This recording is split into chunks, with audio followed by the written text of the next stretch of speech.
এরে কোরবানির সময় যখন গরু জবাই করো, একটা গরুর সামনে ছুরি দেখাইও না, নিষেধ, গরু কষ্ট পাবে। এক গরুর সামনে আর একটা গরুরে জবাই করবা না, গরু কষ্ট পাবে। গরুটারে রশি দিয়া বাইদা জমিনের মধ্যে শোয়াইয়া 1 সেকেন্ড দেরি করবা না। কিন্তু আমাদের সমাজের মানুষেরা কোরবানির সময় গরুটারে হাতে পায়ে বান্ধিয়া মাটির মধ্যে শোয়াইয়া এরপরে বিশাল চিঠি ভরে, অমুকের মাইয়া, অমুকের ভোলা, এইরকম 7 নাম 13 বাড়ির নাম নিয়া গোষ্ঠী শুদ্ধা নাম পড়ে। অমুক একজনের নাম আব্দুর রহমান, নাম পড়ল, বাবার নাম, মায়ের নাম, ওয়ার্ড, এরপরে থানা, এরপরে জেলা। কিও এত নাম কেন? আমার এই নামে তো অমুক জেলায় আরো থাকতে পারে। যদি এই জেলার নাম না কও তাহলে আমার দোয়া তো আর এক জেলায় চলে যাইব। এই জন্য আমার গোষ্ঠী শুদ্ধ সব নাম ক। 7 জনের নাম কইতে কইতে গরুটা আদা মরা হয়ে গেছে। ও আল্লাহর বান্দারা, এগুলো শুধু মূর্খতা আর কিছুই না। তুমি কোরবানি দিতেছো আমার আল্লাহর জন্য, কার নামে দাও কেউ জানার দরকার নাই, আমার আল্লাহ জানলেই তো যথেষ্ট। আল্লাহর জন্যই যদি দিয়া থাকো, ইমাম সাহেবের ডাইকে আবার গরুডারে কষ্ট দিয়ে কেন চিঠি পড়াও?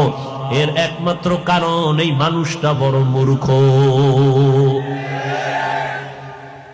জুমার দিন ইমাম সাহেবের নিয়ত করছে, হুজুর আব্বার লেগে একটু দোয়া করেন। পকেটে 1000 টাকার হাদিয়াটা রাখছে। ইমাম সাহেব দোয়া করতে গিয়ে আরো 6 জনের নাম কয়ে লাইছে মোনাজাত। মোনাজাতের ভিতরেই মেজাজ গরম, হাদিয়াটা দিয়ে হবে না যে ইমাম সাহেব আমার বাবার জন্য দোয়া করতে গিয়া 1000 টাকা দিব হাদিয়া নিয়ত করছি, হেদিয়া আরো 6 জনের নাম কইল। এবার পকেটে খুঁজে টুইজা 200 টাকা দিছে, যে দোয়া ভাগ হয়ে গেছে। আগে হুজুরে আমার আব্বার নামটা একক কইলে পুরো দোয়াটা আমি একা পাইতাম, এবার 6 বাবার নাম কইছে তো দোয়া কি হয়ে গেছে, ভাগ হয়ে গেছে, হাদিয়াও কমে গেছে। এরকম কিছু জাহেল, কিছু ধর্মান্ধ মূর্খ আমাদের সমাজে আছে না নাই? আল্লাহ হেদায়েত দান করুন।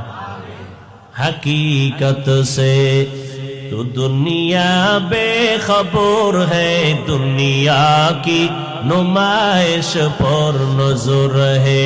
नमी गुयाम के अज दुनिया जुदा बाश, बहर कारे के बाशी बा खुदाबास।